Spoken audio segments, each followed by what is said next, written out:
May Mendoza update sa PME5 Technical Committee. Yes, kayo rin po may chance manalo. Basta no coaching. At dahil malapit na ang Pasko, wag po tayong mga away.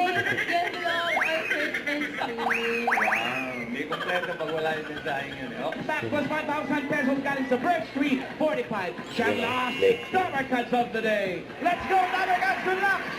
Ito po talaga si Ate Letty. Ang sagot ay barbecue? Barbecue. Barbecue! Barbecue! Hindi Ay, wala sa nakapas Pasko. na walang barbecue dito, sir. Tama. Hey, nang galing! Bye-bye!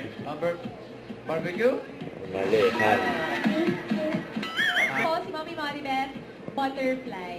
Butterfly! Ulit! Si Kuya Ricky po sa taas, Dragon. Dragon! Talat na! Christmas bossing. Favorite ni May yung Dragon.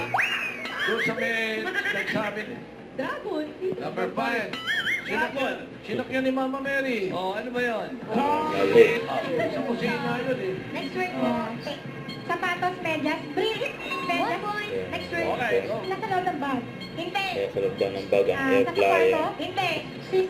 Hindi. Nakapatid? Made. Ang tawa si May. Pinupuntahan na. Nasa rep. Teka lang. Pasay. Nasa rep daw. Makati. Quezon City. Yan! Wala kami nahulaan. Next word. May bagong silang nasa ano? New Zealand daw yung bagong Bagong sila. silang. New Zealand, bagong silang yan eh. Joey. District ni Arjo. District ni Arjo. Kaya Quezon City yun. Oo, bagong Quezon silang. City mo. Bagong silang. Nabanggit pa si Arjo. Sa Pilipinas. Yun ang Philippines na eh. Sa Pilipinas. Pilipinas na eh. English lang. Ayun na. Pass. Bulaga ah. Oh, yun eh. December 25. Don't forget to subscribe and click the notification bell for my update. This is Richard Action Vlog. Stay tuned for my update. See ya.